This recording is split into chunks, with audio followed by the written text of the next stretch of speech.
Romualdas Granauskas. Apsakymas Gyvatė. Romualdas Granauskas pasakoja mums apie mažąjį Andriuką. Vieną naktį Andriukui sunkiai sekėsi užmigti, nes keisti garsai sklido iš tėvų miegamojo. Tad kitą vakarą jis neišsimiegojęs ir liūdnas kaip varna.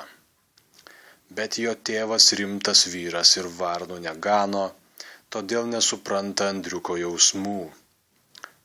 Kitą dieną jie važiuoja prie ežero ir tėvams trumpam dingus krūmuose, Andriukas pradeda šauktis, kad jam kanda gyvatė.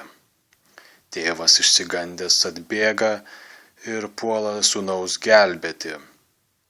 Supratęs, kad jokios gyvatės nebuvo, pamoko savo sūnų iš peties.